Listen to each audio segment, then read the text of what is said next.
قال الله تعالى في محكم تنزيله: أعوذ بالله من الشيطان الرجيم من همزه ونفخه ونفسه ومن آياته الليل والنهار والشمس والقمر لا تسجدوا للشمس ولا للقمر واسجدوا لله الذي خلقهن إن كنتم إياه تعبدون. وقد صح عن النبي صلى الله عليه وسلم أنه قال: إن الشمس والقمر آيتان من آيات الله. رواه البخاری و مسلم. معزز حاضرین، بزرگوں، نوجوان دوستوں اور پردہ نشین خواتین اسلام، آج کے خطبہ جمعہ میں چاند قدرت کی عظیم نشانی، اس عنوان سے چند باتیں ہم آپ کے سامنے رکھیں گے۔ معزز حاضرین، آپ جانتے ہیں کہ سوشل میڈیا، اخبارات وغیرہ سے، واٹس ایپ گروپ وغیرہ میں یہ خبر آ رہی ہے کہ ہندوستان نے جو چندریان بھیجا تھا وہ کامیابی کے ساتھ چاند پر پہنچ چکا ہے۔ اس سے پہلے امریکہ اور دوسرے ممالک وہاں پہنچ چکے ہیں۔ ایسے موقع پر ہمارے ملک کے لیے فخر کی بات ہے کہ ہمارے وطن عزیز میں رہنے والے سارے برادران وطن اور مسلمانوں نے مل کر ماشاءاللہ کامیاب کوشش کی۔ اسی سے مناسب سمجھا کہ چاند کیا ہے، اللہ نے اس کو کیسے پیدا کیا، وہ کیسے اللہ تبارک و تعالیٰ کی اطاعت کرتا ہے، اس کے فائدے کیا ہیں، اور اس سے جڑے چند باتیں انشاءاللہ آج کے خطبے میں ہم آپ کے سامنے رکھیں گے۔ سب سے پہلے ہم نے آپ کے سامنے سورہ حامیم سجدہ فصلت کی ایک آیت پڑھی۔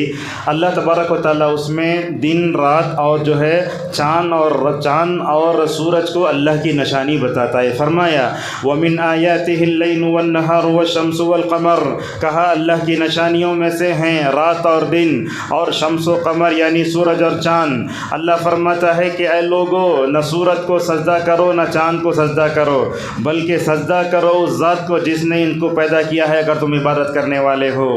دوسری حدیث کا ٹکڑا ہم نے آپ کے سامنے پڑھا۔ رسول اکرم صلی اللہ علیہ وسلم کے زمانے میں ماریا رضی اللہ عنہ سے ماریا قبطیہ سے ایک بیٹے پیدا ہوئے جن کا نام ابراہیم تھا۔ 6-7 مہینے کی حالت میں ان کا انتقال ہوا تو اللہ کے نبی صلی اللہ علیہ وسلم کے زمانے میں لوگوں نے یہ کہنا شروع کر دیا کہ ابراہیم کے غم میں سورج کو گرن لگا ہے۔ اس موقع پر آپ نے فرمایا: لوگو دیکھو، یہ سورج کو اور چاند کو جو گرہن لگتا ہے کسی موت و حیات سے نہیں لگتا، بلکہ یہ دونوں اللہ کی نشانیوں میں سے ایک نشانی ہیں۔ معزز حاضرین، اللہ تبارک و تعالیٰ نے دن کو پیدا فرمایا، رات کو پیدا فرمایا، دن کو سورج سے جوڑا تو رات کو چاند سے جوڑا۔ یہ سورج اور چاند اللہ کی نشانیوں میں سے ہیں، لہذا چاند اللہ کی عظیم مخلوق، اللہ کی قدرت کی بڑی نشانی۔ اللہ تبارک و تعالیٰ جب چاہتا ہے، جہاں چاہتا ہے، مخلوق میں جس کی چاہتا ہے قسم کھاتا ہے۔ اللہ نے اسی چاند کی قسم کھاتے ہوئے کہا: والشمس وضحاها والقمر اذا تلاها۔ اللہ نے سورج کی قسم کھائی اور اس کے بعد کہا قسم ہے چاند کی جبکہ جو ہے چاند سورج کے پیچھے آتا ہے۔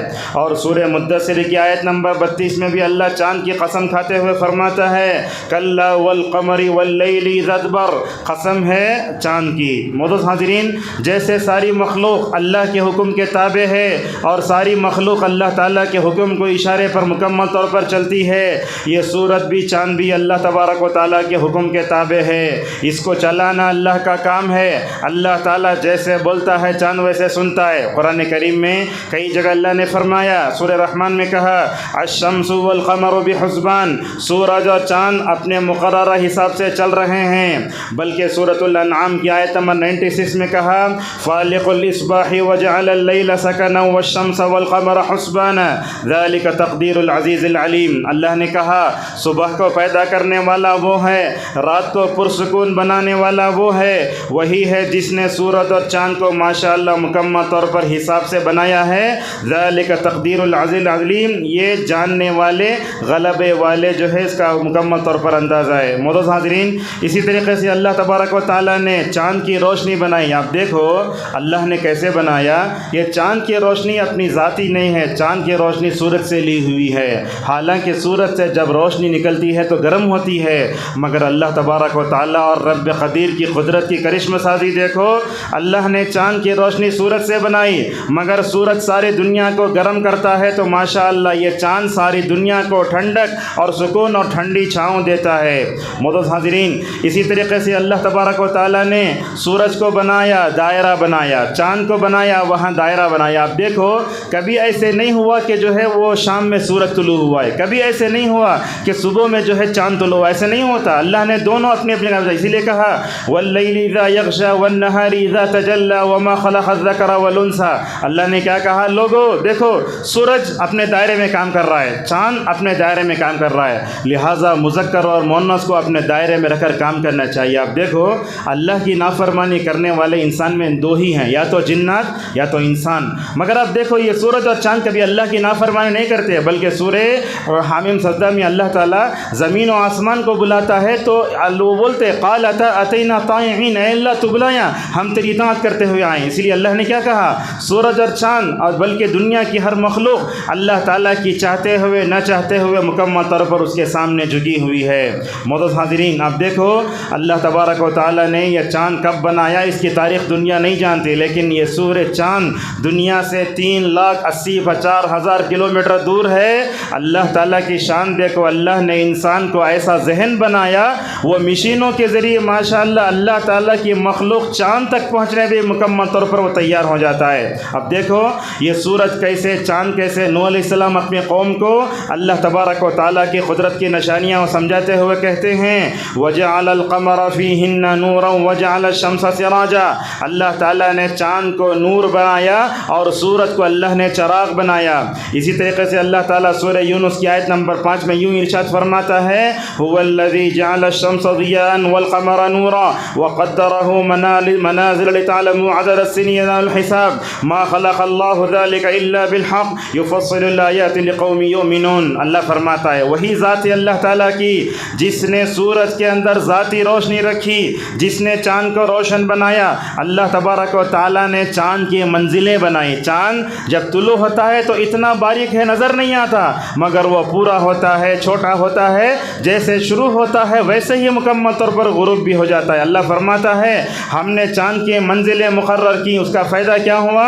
لِتَعْلَمُوا عَدَدَ السِّنِينَ وَالْحِسَابَ، تمہیں معلوم ہو جائے حساب کیا ہے، سال کیسے گزرتے ہیں۔ اور اللہ تعالیٰ دیکھو یہ چاند کو پیدا کرنے کا مقصد بیان کرتے ہوئے کہتا ہے ما خلق اللہ ذلک الا بالحق۔ لوگو یہ سورج اور چاند ہم نے کھلواڑ کے طور پر پیدا نہیں کیے، ہم نے یہ زمین اور آسمان کھلواڑ کے لیے پیدا نہیں کیے، بلکہ اس میں غور کر کے سورج اور چاند کے پیدا کرنے والے کی عبادت کرنا، یہ اصل میں سورج اور چاند اور دن اور رات کی پیدائش کا مقصد۔ اللہ فرماتا ہے یفصل الآیات لقوم یؤمنون، اللہ تعالیٰ ایمان رکھنے والوں کے لیے آیتیں کھول کھول کر بیان کرتا ہے۔ اب چندریان جا کے پہنچا، ساری ہندوستان میں جو ہے ساری دنیا میں خوشی منائی گئی، مگر ایک مومن اس واقعے کو اس اعتبار سے دیکھتا ہے چاند کتنا دور ہو جائے اس میں انسان چلے جائے مگر وہ مخلوق ہی ہے۔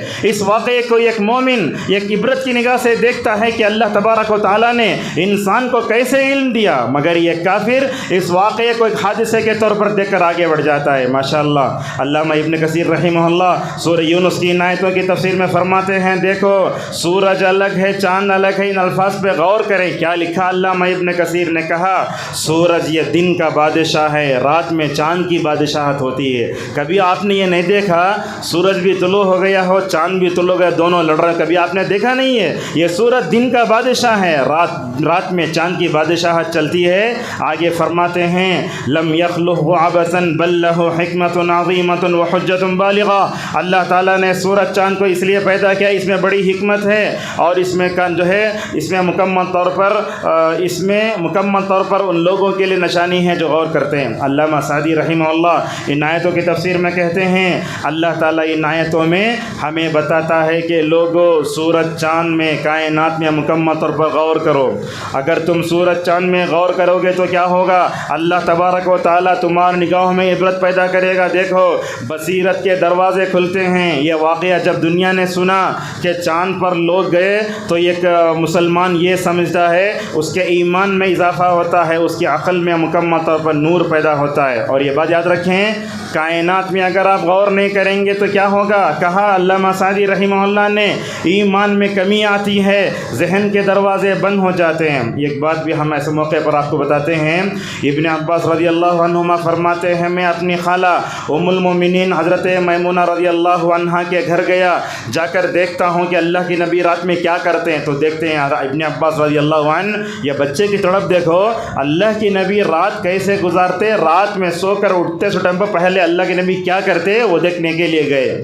تو کہتے ہیں ابن عباس رضی اللہ عنہ، اللہ کے نبی صلی اللہ علیہ وسلم سب سے پہلے صبح میں اٹھے، آپ نے جو ہے اٹھنے کے بعد ہم اپنے ہاتھوں سے اپنے آنکھوں کو ایسا کرتے ہیں تو یہ بھی سنت ہے، جب ہم اپنے چہرے کو ایسا کرتے ہیں تو یہ بھی سنت ہے، جیسا کہ دوسری باتوں سے معلوم ہوتا ہے۔ اللہ کے نبی نے مسواک فرمایا، آسمان کی طرف دیکھ کر اللہ کے نبی نے اس موقع پر سورہ آل عمران کی آخری 10 آیتیں پڑھیں۔ اس کے بعد نبی کو پانی کی ضرورت پڑی تو ابن عباس نے سمجھا شاید رسول اللہ صلی اللہ علیہ وسلم وضو کر کے تہجد کی نماز پڑھنا چاہتے ہیں۔ ابن عباس نے ماشاءاللہ رسول اللہ صلی اللہ علیہ وسلم کے سامنے پانی کا وہ برتن آگے بڑھایا۔ اللہ کے نبی کو اس بچے کی ادا اتنے پسند آئی، یہ بچہ میری رات کیسے گزرتی، میرے شب و روز دیکھنے کے لیے اپنی نیند قربان کر کے اپنے خالہ کے گھر میں آیا ہے۔ اس موقع پر جب کہ اللہ تعالیٰ دنیاوی آسمان پر آتا ہے، اللہ کے نبی صلی اللہ علیہ وسلم اپنے چچا زاد بھائی کو اپنے سینے سے لگا کر دعا دیتے، اے اللہ اس کو قرآن کا مفسر بنا دے۔ اللہ اکبر! یہ دعا کیسے لگی معلوم؟ ابن عباس کے حق میں۔ ابن عباس چھوٹے سے بچے، وقت کے خلیفہ حضرت عمر رضی اللہ عنہ ابن عباس سے قرآن کی تفسیر پوچھا کرتے تھے۔ تو یہاں دیکھیے اللہ کے نبی صلی اللہ علیہ وسلم صبح میں اٹھتے ہیں تو آسمان کی طرف دیکھ کر 10 آیتیں پڑھنا چاہیے، جیسا کہ دکتور ضیاء الرحمن اعظمی عمری مدنی رحمہ اللہ نے بھی اس بارے میں ذکر کیا ہے۔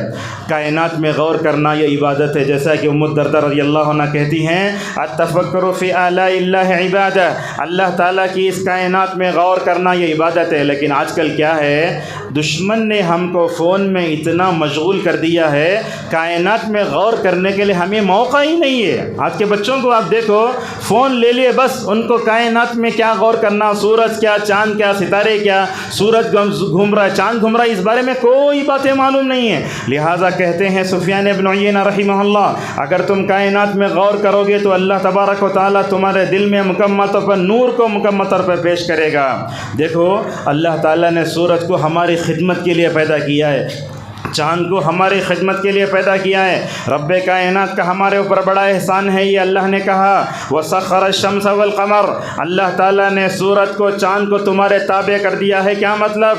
یہ سورج اور چاند نہ ہوں تو دن رات ہم معلوم نہیں کر سکتے، اگر یہ رات نہ ہو تو ہمیں نمازوں کا وقت معلوم نہیں ہوتا۔ اور اللہ تعالیٰ نے سورہ ابراہیم کی آیت نمبر 23 میں یوں کہا وَسَخَّرَ لَكُمُ الشَّمْسَ وَالْقَمَرَ دَائِبَيْن، لوگوں یہ سورج اور چاند کو ہم نے مسلسل تمہارے پیچھے لگا دیا ہے، یہ سورج برابر کام کر رہا ہے۔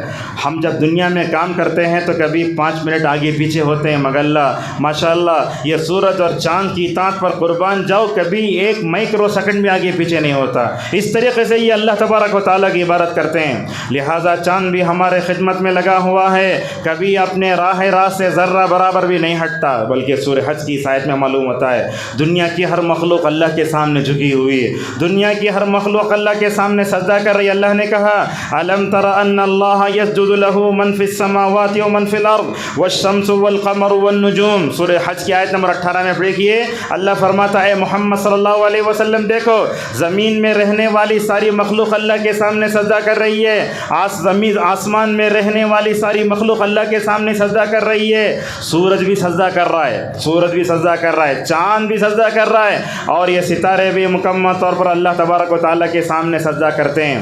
ابو العالیہ رحمہ اللہ فرماتے ہیں ما فی السماوات نجم ولا قمر ولا شمس الا یقع ساجدا حین یغیب، کہتے ہیں آسمان میں رہنے والا ہر ستارہ، یہ ہر ستارہ اور ہر چاند اور ہر سورج اللہ کے سامنے سجدہ کرتے ہیں۔ اور حضرت صحابہ اکرام کے بارے میں آپ دیکھیے کیسا پوچھتے ہیں، ہم جب سورج غروب ہوتا تو کیا سمجھتے ہیں، پہاڑ کے پیچھے چلے گا سمجھتے ہیں، ویسا نہیں ہے وہ۔ حضرت ابو ذر رضی اللہ عنہ لوگ کہتے ہیں یا رسول اللہ یہ سورج جب جاتا ہے غروب ہوتا ہے تو کہاں جاتا ہے؟ دیکھو صحابہ کرام کا ذہن کیسے تھا، حالانکہ اس وقت ایڈوانس ٹیکنالوجی سائنس بھی نہیں تھی، مگر اللہ کی مخلوق میں وہ کیسے غور و فکر کرتے تھے۔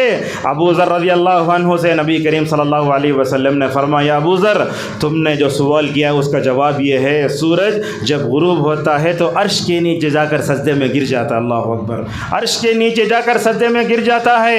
جب اللہ تبارک و تعالیٰ دوسرے دن طلوع ہونے کا حکم دیتا ہے تو طلوع ہوتا ہے۔ اور آپ نے فرمایا قیامت کے قریب میں جب اللہ تعالیٰ سورج کو مغرب سے طلوع ہونے کا حکم دے گا تو سورج مغرب سے طلوع ہو جائے گا۔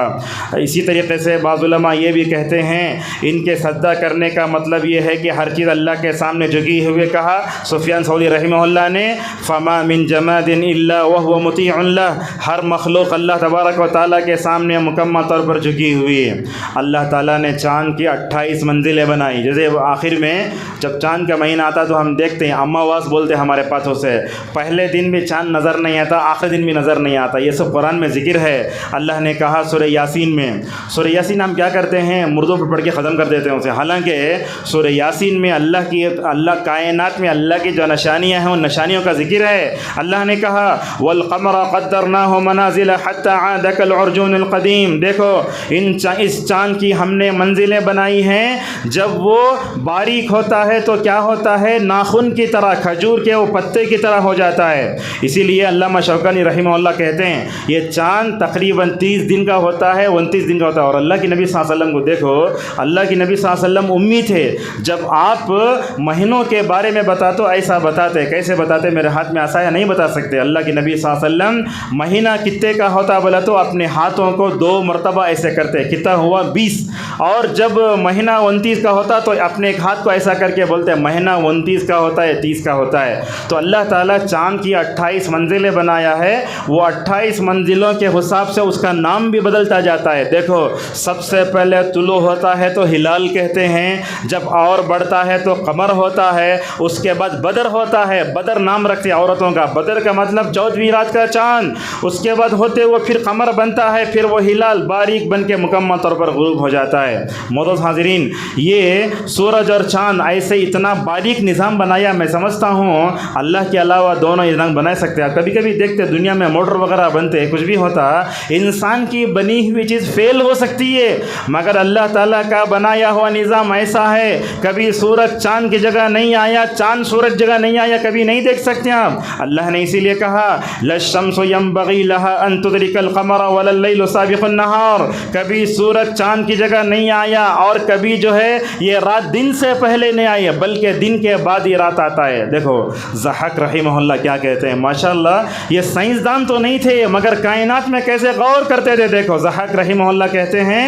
جب سورج طلوع ہو جاتا ہے تو چاند کی روشنی نظر نہیں آتی، کبھی کبھی دیکھتے ہیں وہ 3 بجے چاند نظر آتا مگر سورج کا مقابلہ نہیں کر سکتا وہ۔ اسی طریقے سے جب چاند طلوع ہو جاتا ہے تو سورج کی روشنی ختم ہو جاتی ہے۔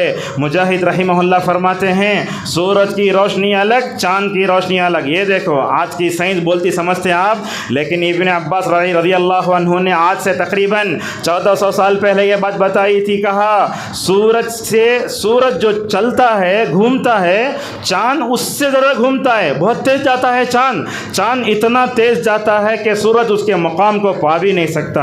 اور اسی طریقے سے آپ دیکھیں گے اللہ تبارک و تعالیٰ نے ہماری عبادتوں کو چاند سے جوڑ کر رکھا ہے۔ اگر ہم رمضان کا آغاز کرنا چاہتے ہیں تب بھی چاند دیکھتے، عید کرنا چاہتے ہیں تب بھی چاند دیکھتے، بقرعید کرنا چاہتے تب بھی چاند دیکھتے۔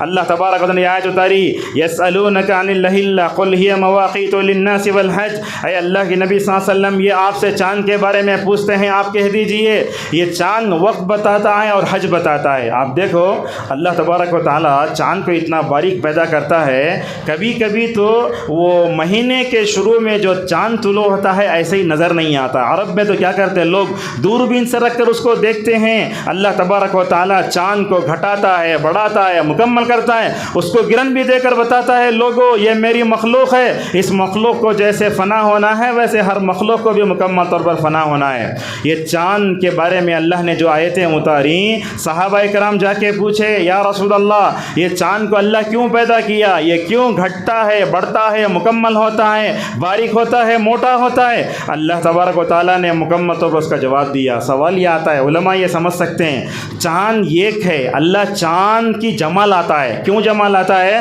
اس کا جواب دیتے ہوئے علامہ شوکانی رحمہ اللہ کہتے ہیں ہر مہینے میں چاند طلوع ہوتا ہے، الگ الگ جگہ طلوع ہوتا ہے، اسی لیے کہا گیا ہے۔ اور چاند کو ہلال کیوں کہتے ہیں وہ بھی سن لیجئے۔ پرانے زمانے میں کیا ہوتا تھا، لوگ جب چاند کو دیکھ لیتے تو خوشی سے اپنی آوازوں کو بلند کرتے، چاند نظر آ گیا۔ چاند ہمارے پاس بھی رمضان کا جو اس طریقے سے وہ عید کا مطلب ذی الحجہ کا چاند نظر آ گیا، عورتیں بچے اپنی آوازوں کو بلند کرنا شروع کر دیتے۔ معزز حاضرین، اگر یہ چاند نہ ہو تو ہم اپنی عبادتیں نہیں کر سکتے۔ یہ چاند سے ہی ہماری عبادتوں کے آغاز اور اختتام کا مکمل طور پر تعلق ہے۔ روزہ دیکھو، افطار دیکھو، حج دیکھو، معاملات دیکھو۔ بلکہ علماء تو یہ کہتے ہیں عورت اگر عدت میں بیٹھتی ہے اسے انگریزی مہینے کا حساب نہیں بلکہ عربی مہینے کا حساب کرنا چاہیے۔ ہمارے پاس وہ نہیں ہوتا۔ اگر عورت کا شوہر مر گیا 4 مہینے 10 دن انگریزی حساب سے بیٹھتے نہیں، انگریزی حساب سے نہیں بیٹھنا، یہ کیا کرنا، وہ قمری حساب سے بیٹھنا چاہیے۔ اس طریقے سے آپ اگر کسی کو قرض دیتے ہیں، قرض کی مدت بھی آتی ہے، وہ بھی قمری حساب سے ہونا چاہیے۔ مثلا آپ کہیں میں 15 صفر کو آپ دے رہا ہوں تو 15 ربیع الاول ایک مہینے کو دے دو آپ۔ اس طریقے سے ماشاءاللہ اسلامی کیلنڈر کے آغاز اور اختتام کا اسی سے اندازہ ہوتا ہے۔ عرب وغیرہ میں آپ دیکھتے چاند کی تاریخ پہلے لکھ کے انگریزی تاریخ بعد میں لکھتے۔ ہمارے پاس الٹا ہے، چاند کی تاریخ بعد میں لکھو، انگریزی تاریخ پہلے لکھتے ہوئے نہیں ہونا چاہیے۔ چاند کی تاریخ قمری تاریخ پہلی ہے۔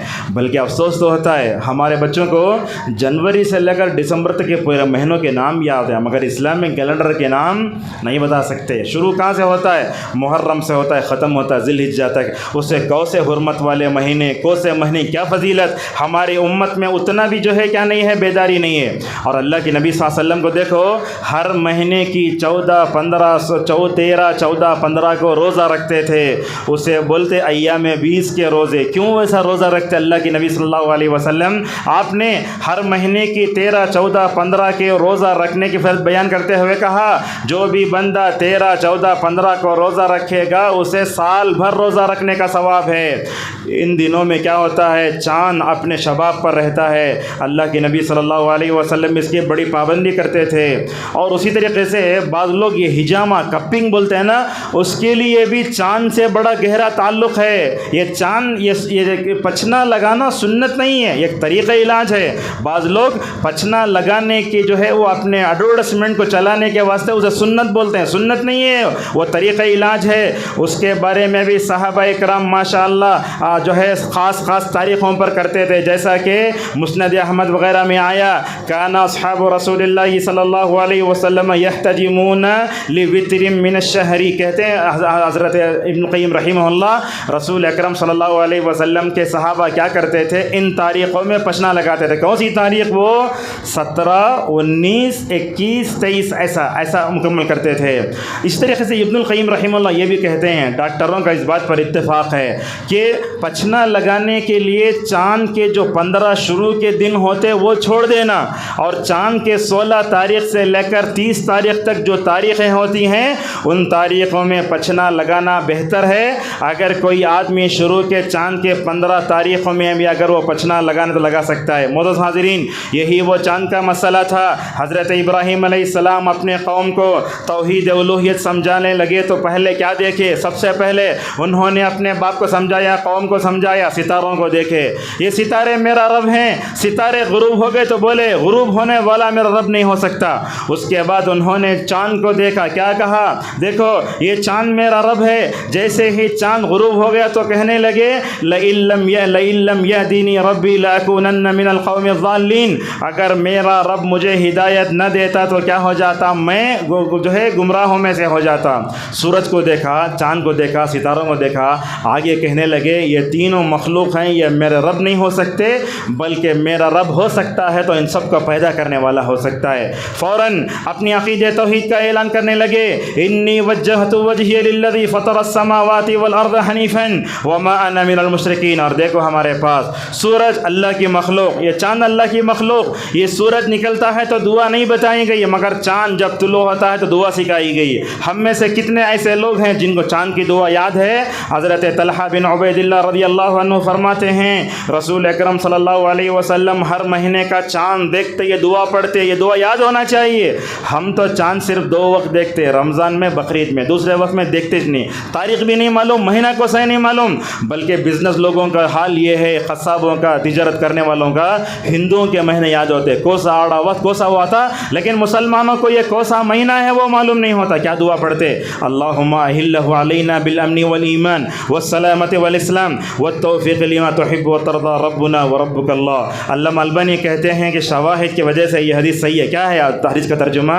اللہ کے نبی پڑھتے، اے اللہ اس چاند کو ہمارے اوپر تو طلوع کر امن والا بنا، امن والا بنا، سلامتی والا بنا، اور تو توفیق دے ہم کہ وہ کام کر سکیں جتنے تو خوش ہو جائے. اور اس کے بعد دیکھو بندہ جب بھی نیا چاند طلوع ہوتا ہے تو کہتا ہے اے چاند تیرا جو رب ہے میرا بھی وہی رب ہے. یعنی بندہ کیا کرتا ہے، وہ چاند کو خالق نہیں سمجھتا، چاند کو مخلوق سمجھتا ہے. معزز حاضرین، اس سے معلوم ہوا، یہ دعا سے معلوم ہوتا ہے، اسلامی کیلنڈر کا ہر مہینہ جب بھی آتا ہے نیا چاند طلوع ہوتا ہے، امن و سلامتی کا پیغام لے کر طلوع ہوتا ہے. ذرا بتاؤ ہر مہینے کا چاند جب امن و سلامتی کا پیغام لے کر طلوع ہوتا ہے تو یہ کیسے ہو سکتا ہے کہ امت مسلمہ دہشت گرد بن جائے، یا مسلمان جو شریعت پر عمل کرتے ہیں وہ کیسے جو ہے ٹیررسٹ بن سکتے ہیں. اور اسی طریقے سے بعض روایتوں میں یہ بھی آیا، اے اللہ اس چاند کو تو امت کے لیے برکت کا ذریعہ بنا دے.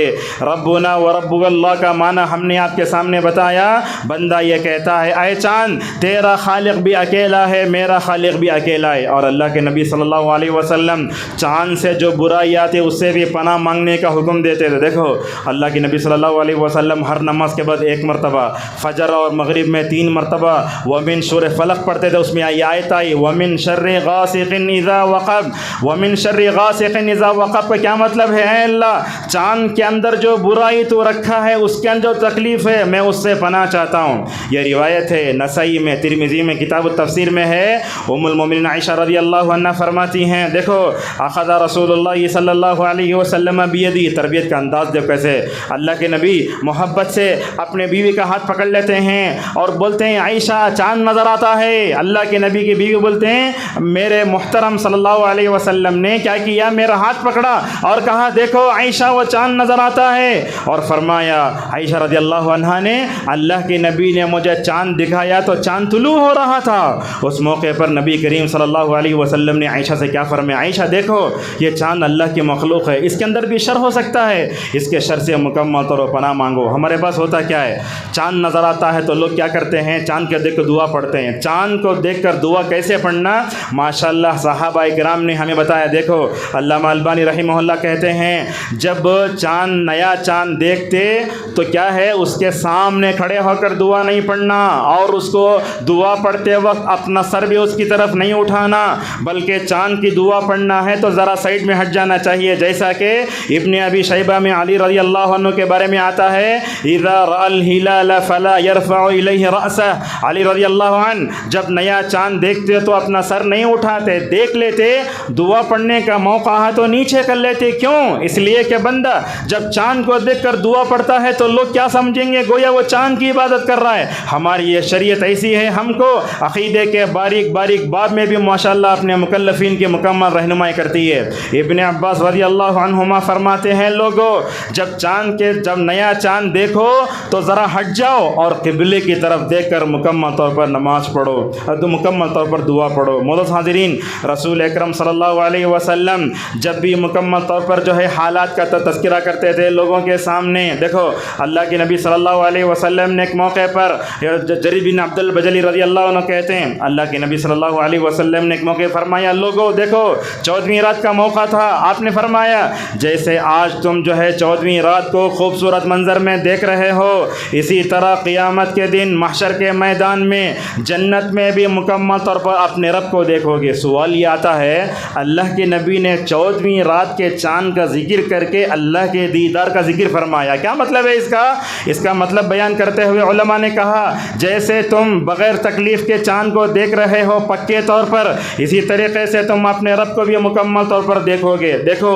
اب چاند کا منظر اتنا اچھا نظر آتا، اشعار لکھنے والا، نظم لکھنے والا شاعر جب ہوتا ہے 14ویں رات کو دیکھتا ہے تو ماشاءاللہ وہ جذبات میں آ جاتا ہے، لمبی لمبی نظمیں لگتا ہے. ذرا تصور کرو اس چاند کے خوبصورت منظر کو دیکھ کر اتنا خوش ہو گئے، ذرا قیامت کے دن، قیامت آخرت میں اور حشر کے میدان میں جنت میں اللہ تبارک و تعالیٰ کی دیدار کے لیے جب مجلس سجائی جائے گی تو ماشاءاللہ کس قدر ماحول ہوگا۔ اللہ تبارک و تعالیٰ کبھی اس چاند کی روشنی بھی کھینچتا ہے، جیسا کہ اللہ کے نبی کے زمانے میں سورج گرہن ہوا تھا، مگر اللہ کے نبی کے زمانے میں سورج گرہن تو ہوا، چاند گرہن نہیں ہوا تھا، جیسا کہ روایتوں میں آتا ہے۔ حسن بصری رحمہ اللہ کہتے ہیں ابن عباس رضی اللہ عنہما بصرے کے امیر تھے، اس موقع پر چاند گرہن ہوا۔ دیکھو اللہ کے نبی کے صلی اللہ علیہ وسلم کی دور اندیشی، دیکھو اللہ کے نبی نے سورج گرہن ہوا تو آپ نے ساتھ میں ملا کر چاند گرہن کا تذکرہ فرما دیا، یہ بتانے کے لیے لوگوں میں زندہ نہیں رہوں گا مگر آنے والے دنوں میں چاند گرہن ہوگا تب نماز پڑھو۔ ابن عباس نے کیا کیا؟ حسن بصری رحمہ اللہ کہتے ہیں بصرے کے امیر تھے حضرت ابن عباس رضی اللہ عنہما، چاند گرہن لگا تو حضرت عبداللہ ابن عباس رضی اللہ عنہ نے 2 رکعت پڑھائی اور ہر رکعت میں 2 رکوع کرے۔ اسی طریقے سے نماز ختم ہونے کے بعد کہا اسی طریقے سے میں نے نبی کریم صلی اللہ علیہ وسلم کو نماز پڑھتے ہوئے دیکھا ہے۔ ماشاءاللہ اللہ کے نبی صلی اللہ علیہ وسلم کو کبھی چاند کی شکل میں بھی دکھایا گیا۔ یہ واقعہ سنیے، صفیہ رضی اللہ عنہا یہودی کی بیٹی، جب وہ مسلمان نہیں ہوئی انہوں نے خواب دیکھا تھا۔ وہ خواب کیا دیکھا تھا؟ خواب یہ دیکھا تھا وہ چاند آسمان سے گر کر ماشاءاللہ ان کے گود میں آ گیا ہے۔ اب خواب میں چاند دیکھنا ہو تو خواب کی تعبیر کیا ہے؟ تو وہ کیا کیا؟ صفیہ رضی اللہ عنہا اب تک مسلمان نہیں ہوئی تھی، انہوں نے اپنے یہودی باپ کو یہ واقعہ سنایا کہ میں نے ایسا چاند دیکھا ہے جو میرے گود میں آ کر گر گیا ہے۔ اس موقع پر کیا کیا؟ باپ نے جو ہے بیٹی کو تھپڑ مارا، تم نے کیا خواب دیکھتی ہو؟ اللہ اکبر! یہ خواب کا اصل اشارہ تھا۔ علامہ ابن حجر رحمہ اللہ کہتے ہیں یہ صفیہ رضی اللہ عنہا کے گود میں جو چاند نظر آیا یہ اصل میں اشارہ تھا یہ یہودی عورت ایک دن مسلمان بھی ہوگی، مسلمان ہو کر رسول اللہ صلی اللہ علیہ وسلم سے شادی بھی ہوگی۔ ماشاءاللہ یہ اصل میں اشارہ تھا، یہ مسلمان بھی ہوں گی اور دنیا کے سب سے پاکیزہ انسان جناب محمد رسول اللہ صلی اللہ علیہ وسلم شادی ہوگی بھی۔ اور جب شادی ہو گئی بار بار اللہ تبارک و تعالیٰ کا شکریہ ادا کرتی تھی۔ اور دیکھو معزز حاضرین، رسول اکرم صلی اللہ علیہ وسلم نے امت کے علماء کو چاند سے تشبیہ دی۔ چاند 28 منزلوں کا ہوتا ہے۔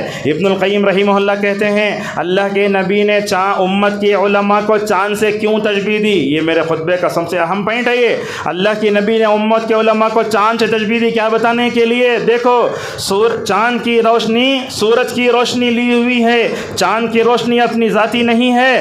اسی طریقے سے دنیا کے ہر عالم کا علم اپنا نہیں ہے، دوسروں سے لیا ہوا ہے، ایک بات۔ دوسری بات آپ دیکھو دنیا میں جتنے علماء ہیں سارے علماء کا علم ایک جو ہے کیٹیگری میں نہیں آتا، بڑے ہوتے چھوٹے ہوتے، جیسے چاند کی منزلیں گھٹتی ہیں بڑھتی ہیں اسی طریقے سے علماء کا علم بھی گھٹتا ہے بڑھتا ہے۔ تیسری بات کیا کہی؟ دیکھو یہ سورج، یہ چاند، یہ ستارے آسمان کی زینت ہیں، ماشاءاللہ یہ ربانی علماء مکمل طور پر جو ہے کس کی زینت ہیں؟ زمین کی زینت ہیں۔ معزز حاضرین، رسول اکرم صلی اللہ علیہ وسلم سے کفار مکہ نے معجزے کا مطالبہ کیا۔ اللہ کے نبی صلی اللہ علیہ وسلم نے مکے میں کھڑے ہو کر چاند کی طرف اشارہ فرمایا، اللہ اکبر، چاند کی طرف اشارہ فرمایا۔ اللہ کے نبی کے اشارے سے وہ چاند 2 ٹکڑے ہو گیا، لیکن وہ دیکھ کر بھی ایمان نہیں لائے۔ اللہ اسی لیے فرماتا ہے اقتربت الساعۃ وانشق القمر۔ معزز حاضرین، یہ بھی اللہ کے نبی نے بتایا قیامت کے قریب میں جو چاند طلوع ہوگا موٹا ہوگا، جیسا کہ روایت آتی ہے طبرانی میں جس کو علامہ البانی رحمہ اللہ نے صحیح قرار دیا ہے۔ ابن مسعود رضی اللہ عنہ کہتے ہیں قیامت کے قریب میں چاند پھول جائے گا۔ کیسا مطلب؟ کبھی کبھی ہم پہلا چاند دیکھتے تو یہ سمجھتے گویا تیسرا چاند ہے، یہ قیامت کے قریب اور پھولے گا۔ ابن عباس انس رضی اللہ عنہ فرماتے ہیں چاند اتنا پھولے گا ایسے معلوم ہوگا کہ 5 دنوں کا چاند ہے۔ حضرت یوسف علیہ السلام نے جو خواب دیکھا اس خواب میں کیا تھا؟ اس خواب میں 11 ستارے سجدہ کر رہے تھے، اس میں سورج بھی سجدہ کر رہا تھا، چاند بھی سجدہ کر رہا تھا۔ کیا تھا یہ سورج حضرت یوسف کے والد تھے یعقوب علیہ السلام، اور یہ چاند کون تھے؟ یہ چاند حضرت یوسف علیہ السلام کی ماں ہیں۔ اللہ اکبر! حضرت یوسف علیہ السلام کو جب نبی کریم صلی اللہ علیہ وسلم نے کب دیکھا؟ وہ معراج کے سفر میں دیکھا۔ آپ نے فرمایا میں نے حضرت یوسف کو دیکھا تو ایسا لگ رہا تھا اللہ تبارک و تعالیٰ نے آپ یہ خوبصورت یوسف علیہ السلام کو دے دی تھی۔ معزز حاضرین، یہ حضرت یوسف نے جو خواب دیکھا تھا کہ میرے لیے 11 ستارے، سورج اور چاند سجدہ کر رہے ہیں، اللہ اکبر، ایسے ہوا حضرت یوسف علیہ السلام مصر کے بادشاہ بنے۔ اب باپ اور بیٹے پورے آئے۔ اب ہوتا کیا ہمارے معاشرے میں، ذرا بیٹا پوسٹ بڑھ گیا تو اپنے ماں باپ کو نیچی گری ہوئی نگاہوں سے دیکھتا۔ دیکھو یوسف کو، اتنے بڑے عہدے پر پہنچنے کے باوجود اپنے ماں باپ کو فراموش نہیں کر رہے ہیں۔ اب جب دونوں یوسف علیہ السلام کے پاس آئے تو یوسف علیہ السلام نے اپنے ماں باپ کو بلا کر اپنے بازو بٹھا لیا اور سارے جو ہے سجدے میں گرنے لگے، سجدے میں گر گئے 11 بھائی۔ حضرت یعقوب علیہ السلام سے کہنے لگے اے ابا جان، جو میں نے آج سے 40 یا 80 سال پہلے جو میں نے خواب دیکھا تھا اس خواب کی تعبیر ہے یہ، اللہ اکبر۔ اور اس طریقے سے آج کے خطبے کا پیغام کیا ہے، بات بتا کر اپنی بات کو ختم کرتے ہیں۔ آج کے خطبے کا سب سے بڑا پیغام یہ ہے، کائنات میں غور کرو، موبائل چھوڑو، اپنے بچوں کے اندر بھی کائنات میں غور کرنے کی مکمل طور پر عادت ڈالو، اور یہ بات دنیا والوں کو بتاؤ، دنیا میں جو بھی علم ہے قرآن کا دیا ہوا ہے۔ اللہ تبارک و تعالیٰ نے چاند کے بارے میں، سورج کے بارے میں آج سے 1400 سال پہلے جو باتیں بتائیں، ان باتوں کو ہم غور سے نہیں سنتے۔ اگر آج کا کوئی سائنسدان اگر دے دیتا ہے تو ہم وہی کرتے ہیں، یہی تو ہوتا ہے۔ ہمارے اسکولوں میں بچوں کو سورج چاند کے بارے میں جو باتیں پڑھائی جاتی ہیں، ہمارے بچوں کو ہم بتاتے، انہیں وہ بولتا آرمسٹرانگ آلڈرن سورج پہ گئے چاند پہ گئے ایسا بولتے، لیکن ہم یہ نہیں بتاتے کہ یہ سورج اور چاند اللہ تبارک و تعالیٰ کی مخلوق میں بہت ہیں۔ اور دنیا والوں کو یہ بتانا چاہیے، دنیا میں جو بھی علم ہے یہ سارے مسلمانوں کا دیا ہوا ہے۔ دیکھو آج یورپ یہ بتاتا ہے کہ پورا علم دینے والے انگریز ہیں۔ آپ کو یہ معلوم ہونا چاہیے دنیا میں ہر علم میں سب سے پہلے کتاب لکھی گئی عربی زبان میں، عربی زبان میں کتاب لکھ کر انگریزی میں ترجمہ کر کے آج مغربی دنیا اور یورپی دنیا لوگوں کو یہ بتا رہی ہے میڈیکل سائنس ہم، ایڈوانس ٹیکنالوجی ہم نہیں۔ ان تمام میں ماشاءاللہ ماضی میں علماء نے اور جو ہے امت مسلمہ کے نوجوانوں میں علم سرداری کیا۔ اور دیکھو یہ جو چندریان جو بنایا گیا اس میں انڈیا کا ایک مسلمان بھی ہے، کیا بتاتا ہے یہ حالات بتا رہے ہیں۔ اگر آج امت مسلمہ پوری دنیا میں خصوصاً ہندوستان میں اگر وہ پستی سے نکلنا چاہتی ہے تو اس کا ایک ہی علاج علم کے بارے میں اوپر اٹھو۔ اللہ تبارک و تعالیٰ جب انسان علم حاصل کرتا ہے تو اللہ تبارک و تعالیٰ بندوں کو اوپر اٹھا دیتا ہے۔ اسی طریقے سے چاند کی عظمت کو اور اس کی اطاعت جیسے کرتا ہے ویسے ہی ہم کو اطاعت کرنا چاہیے۔ اور دیکھو یہ سورج اور چاند اللہ کی اطاعت کر رہے ہیں، ویسے ہمیں بھی مکمل طور پر اللہ تبارک و تعالیٰ کی اطاعت کرنا چاہیے۔ آج کے خطبے کی آخری چیز ہے، رسول اکرم صلی اللہ علیہ وسلم بھی کبھی اتنے زیادہ جو ہے بہت خوبصورت تھے۔ حضرت جریر بن عبد البجلی رضی اللہ عنہ کہتے ہیں ایک دن میں رسول اللہ صلی اللہ علیہ وسلم کے چہرے انور کو دیکھنے لگا، 14ویں رات کے چاند کو بھی دیکھنے لگا، مجھے یہ فیصلہ کرنے نہیں ہو رہا کہ کون زیادہ خوبصورت ہیں، یا آیا 14ویں رات کا چاند خوبصورت ہے یا نبی کریم صلی اللہ علیہ وسلم کا چہرہ انور خوبصورت ہے۔ آخری میں وہ کہتے ہیں میں دونوں کو رکھ کر آخر میں اس نتیجے پر پہنچا، نبی کریم صلی اللہ علیہ وسلم 14ویں رات کے چاند سے بھی زیادہ خوبصورت ہے۔ اور ماشاءاللہ ایسا خوبصورت بچہ دنیا نے دیکھا نہیں اور آخرت تک پیدا بھی نہیں ہوگا۔ اور ایسا خوبصورت بچہ، صرف چاند کی طرح آپ خوبصورت نہیں تھے بلکہ آپ کے اخلاق بھی چاند کی طرح تھے۔ حضرت براء بن عازب رضی اللہ عنہ کی حدیث پر اپنی بات کو ختم کرتے ہیں۔ براء بن عازب رضی اللہ عنہ سے پوچھا گیا اے براء بتاؤ اللہ کے نبی کا چہرہ وہ تلوار کی طرح چمکتا تھا یا 14ویں رات کی طرح چمکتا تھا؟ کبھی ہوتے نا وہ ایسا کرے تو چمکتا ہو۔ براء بن عازب کہنے لگے دیکھو لوگو میں نے رسول اکرم صلی اللہ علیہ وسلم کے چہرے کی طرف دیکھا، آپ کا چہرہ 14ویں رات کی طرح چمکتا تھا، آپ غصہ ہوتے تو آپ کے چہرے کا رنگ بدل جاتا، مگر آپ خوش ہوتے تو ایسے معلوم ہوتا یہ کیا ہے، گویا یہ چاند کا ٹکڑا ہے۔ حضرت کعب بن مالک رضی اللہ عنہ کہتے ہیں نبی کریم صلی اللہ علیہ وسلم نے مدینے میں 50 دن کا بائیکاٹ فرمایا، کوئی بات نہیں کرنا ان سے، اللہ کے نبی جا کے سلام کرتے، اللہ کے نبی کو جا کے سلام کرتے، اللہ کے نبی غصے سے مسکرا جاتے۔